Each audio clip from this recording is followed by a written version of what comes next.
اس group کی جو آخری صورت ہے. اور یہ نوٹ کر لیجئے کہ جو ہمارا منزلوں کا میں نے نظام آپ کو بتایا تھا، پہلی منزل ختم ہو گئی ہے. یہ سورہ مائدہ سے المنزل 2 یہ شروع ہو رہی ہے. المنزل 2 دوسری منزل شروع ہو گئی. لیکن جو مکی اور مدنی صورتوں کے گروپ ہیں وہ ابھی ختم نہیں ہوا. پہلا وہ تو یہ کہ مکی صورت سورہ فاتحہ، مدنی کا ایک گروپ البقرہ اور آل عمران، دوسرا گروپ النساء اور المائدہ مل کر پھر جا کر جو گروپ ہے مکی مدنی کا وہ ختم ہوگا جبکہ مائدہ ختم ہوگی. سورہ مائدہ کا بھی تقریباً اسلوب وہی ہے کہ جو سورہ نساء کا ہے، لیکن یہ کہ یہاں زیادہ جو زور ہے وہ اہل کتاب پر ہے. جیسا کہ میں نے آپ کو بتایا تھا کہ یہ جو گروپ ہے پہلا ان صورتوں کا، اس کے 2 مضامین ہیں بنیادی. ایک شریعت اسلامی، شریعت اسلامی کا بلو پرنٹ ابتدائی خاکہ جو ہے وہ سورہ بقرہ میں، تکمیلی احکام اب اس میں آئیں گے. دوسرے اہل کتاب پر اتمام حجت اور آخری درجے میں دعوت، آخری فیصلہ کن باتیں جو ہیں وہ آپ کو اب ملیں گی اس سورہ مبارکہ میں. بسم اللہ الرحمن الرحیم. یا ایھا الذین آمنوا اوفوا بالعقود. سورہ نساء شروع ہوئی تھی یا ایھا الناس سے، اے لوگو. یہاں بس فرق یہ ہے کہ یا ایھا الذین آمنوا، اہل ایمان، اپنے عہدوں کو، معاہدوں کو، قول و قرار کو پورا کیا کرو. اب انہوں سمجھ لیجئے کہ سماجی زندگی جتنی انسان کی ہے وہ معاہدوں پر قائم ہے. Even marriage is a social contract. شادی کیا ہے؟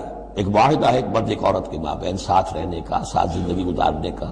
اس کے کچھ حقوق ہیں، کچھ فرائض ہیں. بیوی کے حقوق، شوہر اور اس کے فرائض، اور شوہر کے حقوق اور اس کے فرائض. معاہدہ ہے. بڑے بڑے کاروبار جو ہیں وہ معاہدوں کی شکل میں ہوتے ہیں، تو معاہدہ ہے.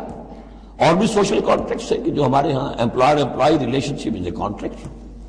یا جو سیاسی نظام ہے، عہدے ہیں، مناصب ہیں، ان کی ذمہ داریاں ہیں، ان کے پریولیجز ہیں، یہ آپ کی ذمہ داریاں ہیں، یہ آپ کے اختیارات ہیں.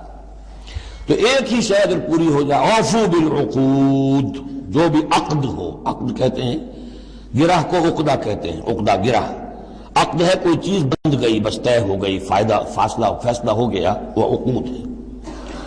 احلت لکم بہیمۃ الانعام الا ما یتلی علیکم. تمہارے لیے تمام جو مویشی کی نوعیت کے حیوانات ہیں وہ حلال کر دیے گئے، ان کا گوشت کھانا، سوائے اس کے جو تمہیں پڑھ کر سنائے جاتے ہیں. یعنی ان میں خنزیر ہے وہ حرام ہے، اور مردار اگر ہے تو حرام ہے، وغیرہ وغیرہ، وہ بعد میں آ جائے گا. لیکن باقی جو مویشی وہ ہوش نہیں، شیر چیتا جو وحشی ہیں یہ نہیں، جو مویشی قسم کے، ہرن ہے، نیل گائے ہے، اور اس طرح کی چیزیں جو بھی ہیں کہ جو عام طور پر وہ گوشت خور نہیں ہے بلکہ یہ کہ سبزے کے اوپر ان کا گزارا ہوتا ہے، یہ ساری چیزیں جو ہیں یہ تمہارے لیے حلال کی گئی ہیں. غیر محل الصید وانتم حرم. ایک تم پر پابندی ہے کہ اگر حج کے لیے احرام باندھا ہوا ہو یا عمرے کے لیے تو تم اس حالت میں شکار نہیں کر سکتے. ان اللہ یحکم ما یرید. یہ اللہ کا اختیار ہے، وہ فیصلہ کرتا ہے، حکم دیتا ہے جو چاہتا ہے. یا ایھا الذین آمنوا لا تحلوا شعائر اللہ ولا الشہر الحرام ولا الہدی ولا القلائد ولا عامین البیت الحرام. اہل ایمان مت بے حرمتی کرو اللہ کے شعائر کی، مت حلال کر لیا کرو، بے حرمتی کر دیا کرو اللہ کے شعائر کی، اور نہ حرمت والے مہینوں کی، اور نہ ہدی کے جانوروں کی. جو جانور لے کے جائے جاتے تھے کعبے کی طرف حج کے لیے یا عمرے کے لیے ساتھ لے کر جاتے تھے. ولا القلائد. اور ان کے گلوں کے اندر پٹے ڈال دیے جاتے تھے علامت کے طور پر کہ اب یہ کعبے کی طرف جا رہے ہیں. ولا عامین البیت الحرام. اور نہ وہ حاجی لوگ کہ جو بیت حرام کی طرف چل رہے ہیں، قصد کر رہے ہیں، جا رہے ہیں. اب وہ بھی ان کی بھی ایک نسبت ہو گئی ہے کہ یہ سفر کر رہے ہیں تو اللہ کے گھر کے مسافر ہیں. جیسے کہ وہاں آپ نے دیکھا ہوگا جو گئے ہیں کہ انہیں وہ کہتے ہیں مرحبا بضیوف الرحمن، کہ مرحبا ان لوگوں کو کہ جو رحمان کے مہمان ہیں. یعنی حاجی جو یہاں آئے ہیں وہ اصل میں اللہ کے مہمان ہیں، اللہ میزبان ہے. تو اب ان کے لیے یہ ہے کہ ان کی بے حرمتی نہ ہو، حتیٰ کہ عزت نہ ہو. یبتغون فضلا من ربہم ورضوانا. یہ سب جو ہیں اللہ تعالیٰ کے فضل کی اور اس کے اپنے رب کے رضوان کی تلاش میں ہیں، اس کی کوشش میں جا رہے ہیں. وَإِذَا حَلَلْتُمْ فَاصْطَادُوا. ہاں جب تم احرام کھول دو، حلال ہو جاؤ. تو یہ حلال ہو جانا ایک اصطلاح ہے جبکہ احرام کھل گیا. فَاصْطَادُوا. پھر تم شکار کرو، تمہیں کھلی چھوٹ ہے. ساری پابندیاں احرام کی حالت کی ہیں. وَلَا يَجْرِمَنَّكُمْ شَنَآنُ قَوْمٍ أَن صَدُّوكُمْ عَنِ الْمَسْجِدِ الْحَرَامِ أَن تَعْتَدُوا. اور دیکھنا تمہیں آمادہ نہ کر دے کسی قوم کی دشمنی کہ انہوں نے تمہیں روکے رکھا تھا مسجد حرام سے کہ تم بھی زیادتی کرو. یعنی انہوں نے تمہیں روکے رکھا 7 برس تک 6 برس تک اور تمہیں یہاں قریب نہیں آنے دیا. اب ایسا نہ ہو کہ اس کے بدلے میں تم کو زیادتی کرو، زیادتی مت کرو. وَلَا يَجْرِمَنَّكُمْ شَنَآنُ قَوْمٍ، تمہیں آمادہ نہ کر دے کسی قوم کی دشمنی. اور دشمنی کس وجہ سے؟ ان صدوکم عن المسجد الحرام، کہ انہوں نے تمہیں روکے رکھا مسجد حرام سے. ان تعتدوا، کہ تم زیادتی کرنے لگو. وَتَعَاوَنُوا عَلَى الْبِرِّ وَالتَّقْوَىٰ، نیکی کے کاموں پر اور تقوی کے کاموں پر تعاون کیا کرو. وَلَا تَعَاوَنُوا عَلَى الْإِثْمِ وَالْعُدْوَانِ، اور اسم، گناہ اور عدوان، ظلم اور زیادتی کے کاموں میں تعاون مت کرو. وَاتَّقُوا اللَّهَ إِنَّ اللَّهَ شَدِيدُ الْعِقَابِ، اللہ کا تقوی اختیار کرو، یقیناً اللہ تعالیٰ سزا دینے میں بہت سخت ہے. دیکھیے انداز بالکل وہی ہے جو سورہ نساء کا ہے، وہی معاشرتی معاملات، اس کے بارے میں بنیادی اصول.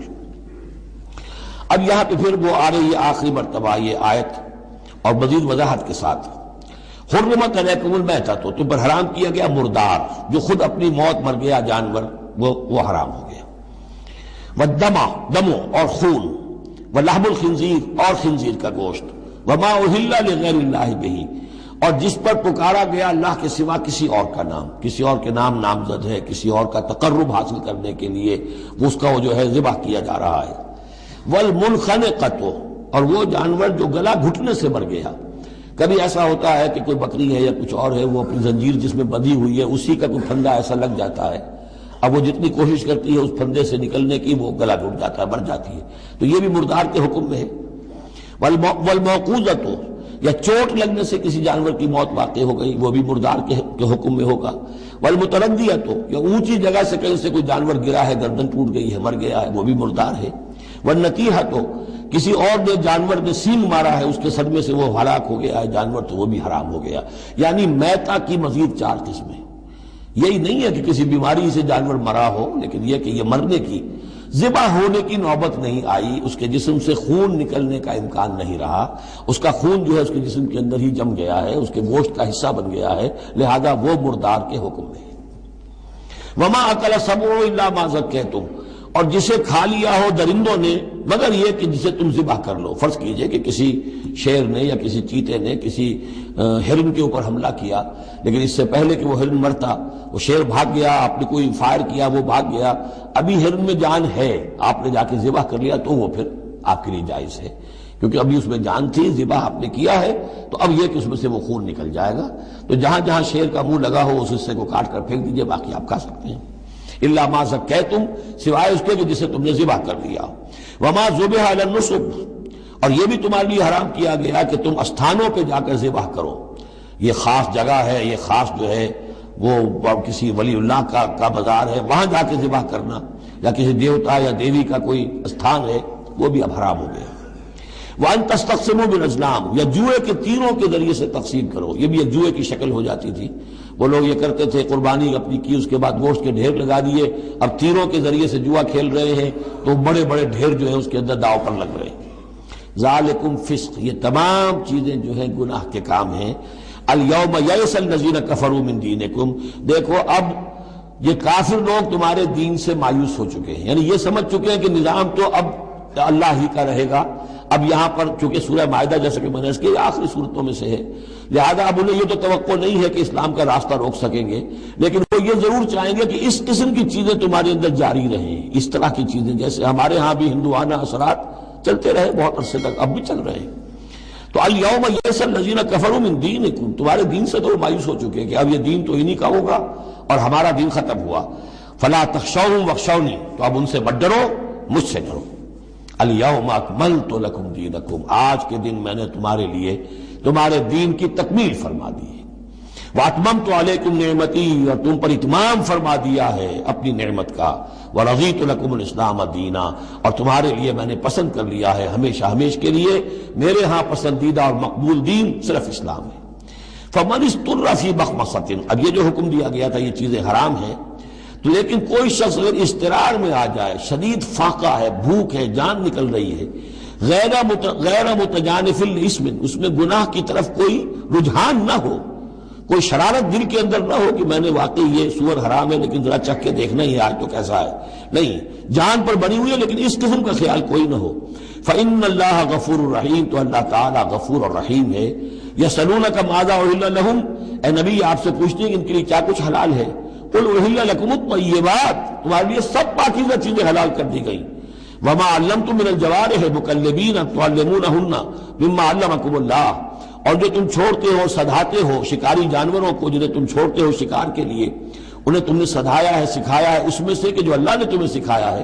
فَكُلُوا مِمَّا أَمْسَكْنَا عَلَيْكُمْ، تو اب وہ اگر جا کر آپ نے کتا چھوڑا ہے، اس نے خرگوش کو پکڑ لیا ہے یا کسی اور جانور کو، فَإِنْ أَمْسَكْنَا عَلَيْكُمْ، اگر انہوں نے روکے رکھا ہے تمہارے لیے اس شکار کو تو اس کو کھاؤ. وَاذْكُرُوا اسْمَ اللَّهِ عَلَيْهِ، اس پر اللہ کا نام لو. وَاتَّقُوا اللَّهَ، اور اللہ تعالیٰ کا تقوی اختیار کرو. إِنَّ اللَّهَ سَرِيعُ الْحِسَابِ، یقیناً اللہ تعالیٰ حساب لینے میں بہت جلدی کرتا ہے، یا حساب لینے میں اسے دیر نہیں لگتی. اليوم احل لكم الطيبات وطعام الذين اوتوا الكتاب حل لكم وطعامكم حل لهم والمحصنات من المؤمنات والمحصنات من الذين اوتوا الكتاب من قبلكم اذا آتيتموهن اجورهن محصنين غير مصافحين ولا متخذي اخدان ومن يكفر بالايمان فقد حبط عمله وهو في الاخرة من الخاسرين. صدق الله العظيم. الیوم احل لکم الطیبات، یہ وہی انداز ہے کہ الیوم اکملت لکم دینکم واتممت علیکم نعمتی ورضیت لکم الاسلام دینا. آج کے دن تمہارے لیے تمام پاکیزہ چیزیں حلال کر دی گئیں. یعنی اگر اس سے پہلے کوئی مختلف مذاہب میں، یہود کی شریعت میں حضرت یعقوب علیہ السلام کی بات پسند و ناپسند جو ذاتی تھی اس کی بنا پر کوئی رکاوٹیں ہو گئی تھیں، یا یہ کہ مشرکانہ جو اوہام تھے ان کی وجہ سے تمہارے ذہنوں میں کچھ الجھنیں تھیں، آج ان سب کو صاف کیا جا رہا ہے. الیوم احل لکم الطیبات، تمام صاف ستھری پاکیزہ چیزیں تمہارے لیے حلال ہیں.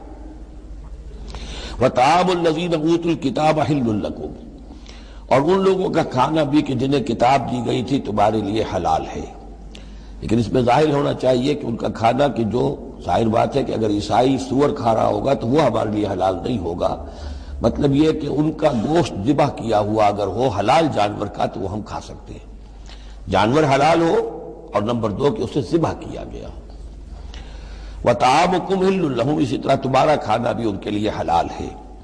والمحصنات من المؤمنات، اور تمہارے لیے شادی کرنا بھی حلال ہے ان سے بھی کہ جو خاندانی خواتین ہوں اہل ایمان میں سے.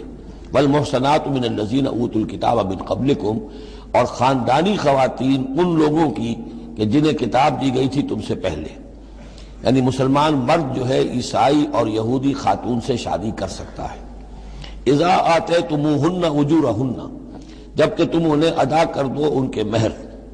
محسنین، نیت یہ ہو کہ انہیں گھر میں بسانا ہے، مستقل ایک خاندان کا ادارہ وجود میں لانا ہے.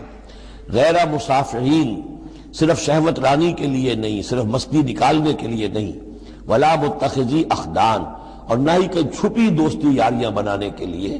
کھلم کھلا نکاح ہو، ایک مسلمان مرد کسی عیسائی عورت سے، کسی یہودی عورت سے نکاح کر سکتا ہے. اس کے ضمن میں آج کل بہت سے اشکالات ہیں لوگوں کو، تو اس کے ضمن میں وضاحت کیے دیتا ہوں کہ جہاں تک تو شریعت کا اصل حکم ہے وہ تو یہ ہے، اور چونکہ شریعت محمد رسول اللہ پر پوری ہو چکی ہے، اب اس میں کوئی تغیر و تبدل نہیں ہو سکتا، لہذا اس کو منسوخ ہم نہیں کر سکتے.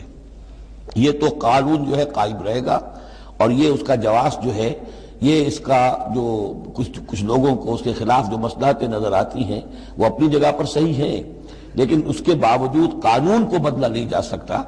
اگر ایک خالص اسلامی ریاست ہو تو کچھ عرصے کے لیے کسی ایسی اجازت کو موقوف کیا جا سکتا ہے. جیسے حضرت عمر رضی اللہ تعالیٰ عنہ نے ایک زمانے میں جب کہ قحط پڑا ہوا تھا تو قطع ید کی سزا جو ہے، چوری پر ہاتھ کاٹنے کی سزا کو موقوف کر دیا تھا کہ حالات ایسے ہیں. اسی طرح سے عارضی طور پر کسی حکم میں، کسی ایگزیکٹو آرڈر کے ذریعے سے، اسلامی حکومت کے کسی عارضی حکم کے ذریعے سے کوئی پابندی لگ سکتی ہے. مثلاً چونکہ صورتحال یہ ہے کہ مسلمان مردوں کو اجازت ہے عیسائی اور یہودی عورتوں سے شادی کی، مسلمان عورت کی شادی نہیں ہو سکتی کسی بھی عیسائی یا یہودی مرد سے. اب اس کی کیا علت ہے کہ عام طور پر سمجھا یہی جاتا ہے کہ مرد غالب ہوتا ہے، لہذا اس کا امکان ہے کہ وہ اپنی بیوی کو سیدھے راستے پر لے آئے گا، نہ یہ کہ اس کی بیوی اسے غلط راستے پر لے جائے گی.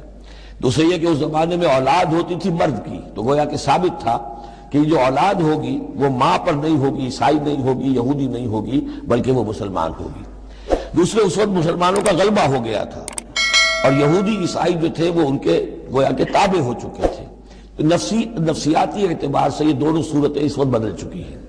آج مسلمان مغلوب ہیں، یہودی عیسائی جو ہیں ان کا پلڑا بھاری ہے دنیا کی سیاست میں اور دنیا کے معاملات میں۔ ویسے بھی مرد جو ہیں وہ کمزور ہو چکے ہیں اور عورتوں کا غلبہ ہے۔ اس حوالے سے مناسب یہی ہے کہ یہ شادیاں نہ ہوں، لیکن حرام ان کو ہم نہیں کہہ سکتے۔ البتہ کوئی اگر اسلامی ریاست کہیں قائم ہو جائے تو پھر وہ وقتی طور پر جب تک کہ حالات میں کوئی اور تبدیلی نہ ہو جائے مصلحتوں کے پیش نظر اس اجازت کو عارضی طور پر منسوخ کر سکتی ہے۔ وَمَنْ يَكْفُرْ بِالْإِيمَانِ فَقَدْ حَبِطَ عَمَلُهُ، تو جس شخص نے ایمان کے ساتھ کفر کیا اس کے تمام اعمال حبط ہو گئے۔ اب اس میں اشارہ اہل کتاب کی طرف بھی ہو سکتا ہے کہ پہلے وہ صاحب ایمان تھے، جب تک محمد الرسول اللہ تشریف نہیں لائے جو حضرت عیسیٰ کو مانتا تھا وہ مومن تھا، جو حضرت موسیٰ کو مانتا تھا مومن تھا، لیکن یہ کہ اب اگر وہ نہیں مان رہے تو گویا کہ وہ کفر کر رہے ہیں۔ اور دوسری یہ کہ کوئی شخص ایمان کا مدعی ہو کر ایسی حرکتیں کرے کہ جو کہ کافرانہ ہے تو اس کے تمام اعمال حبط ہو جائیں گے، وَهُوَ فِي الْآخِرَةِ مِنَ الْخَاسِرِينَ، اور آخرت میں وہ ہوگا بڑے خسارہ پانے والوں میں۔